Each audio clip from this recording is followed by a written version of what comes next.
ನಮಸ್ಕಾರ. ಕೆಲಸವನ್ನೇನೋ ಮಾಡುತ್ತೀರಿ, ಆದರೆ ಅದು ಸಮಯಕ್ಕೆ ಸರಿಯಾಗಿ ಮುಗಿಯುತ್ತಿದೆ ಅಥವಾ ಡೆಡ್ಲೈನ್ ಮುಗಿದ ಮೇಲೆ ನೆನಪಾಗುತ್ತದೆಯೇ? ಆಚಾರ್ಯ ಚಾಣಕ್ಯರು ಹೇಳುತ್ತಾರೆ, ಕಾಲವಿತ್ ಕಾರ್ಯಂ ಸಾಧಯೇತ್, ಅಂದರೆ ಸಮಯದ ಅರಿವಿರುವವನು ಮಾತ್ರ ಕಾರ್ಯದಲ್ಲಿ ಯಶಸ್ವಿಯಾಗುತ್ತಾನೆ. ಗಡುವು ಮೀರಿದ ಮೇಲೆ ಮಾಡುವ ಕೆಲಸಕ್ಕೆ ಯಾವುದೇ ಬೆಲೆ ಇರುವುದಿಲ್ಲ. ಇಂದು ನಾವು ಚಾಣಕ್ಯರ ಶಿಸ್ತಿನ ಮೂಲಕ ಕೆಲಸವನ್ನು ಸಮಯಕ್ಕೆ ಸರಿಯಾಗಿ ಮುಗಿಸುವುದು ಹೇಗೆ ಎಂದು ತಿಳಿಯೋಣ. 1. ವಿಳಂಬವೇ ನಿಮ್ಮ ಅತಿದೊಡ್ಡ ಶತ್ರು. Procrastination is your enemy. ಚಾಣಕ್ಯರ ಮೊದಲ ಪಾಠ ನಶ್ವ ಕಾರ್ಯಂ ಅದ್ಯ ಕುರ್ವೀತ, ಅಂದರೆ ನಾಳೆ ಮಾಡಬೇಕಾದ ಕೆಲಸವನ್ನು ಇಂದೇ ಮಾಡಿ. ಡೆಡ್ಲೈನ್ ಹತ್ತಿರ ಬಂದಾಗ ಗಾಬರಿಗೊಳ್ಳುವ ಬದಲು ಕೆಲಸವನ್ನು ಮೊದಲೇ ಆರಂಭಿಸುವುದು ಚಾಣಕ್ಯ ನೀತಿ. ವಿಳಂಬ ಪ್ರವೃತ್ತಿಯು ನಿಮ್ಮ ಬುದ್ಧಿಯನ್ನು ಮಂದಗೊಳಿಸುತ್ತದೆ ಮತ್ತು ಕೆಲಸದ ಗುಣಮಟ್ಟವನ್ನು ಕೆಡಿಸುತ್ತದೆ.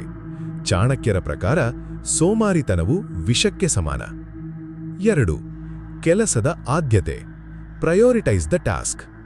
ಚಾಣಕ್ಯರು ಹೇಳುತ್ತಾರೆ, ಬಹುಕಾರ್ಯೇಷು ಅವಶ್ಯಕಂ ಪೂರ್ವಂ ಕುರ್ಯಾತ್, ಅಂದರೆ 10 ಕೆಲಸಗಳಿದ್ದಾಗ ಯಾವುದು ಅತಿ ಅವಶ್ಯಕವೋ ಅದನ್ನು ಮೊದಲು ಮಾಡಿ.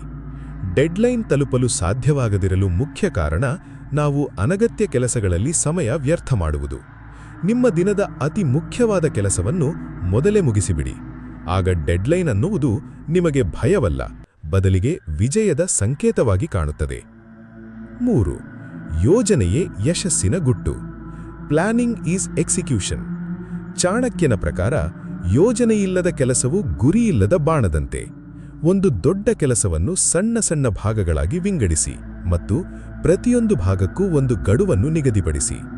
ಚಾಣಕ್ಯರು ಮೌರ್ಯ ಸಾಮ್ರಾಜ್ಯವನ್ನು ಕಟ್ಟುವಾಗ ಪ್ರತಿ ಹಂತಕ್ಕೂ ಸಮಯದ ಮಿತಿಯನ್ನು ಇಟ್ಟುಕೊಂಡಿದ್ದರು.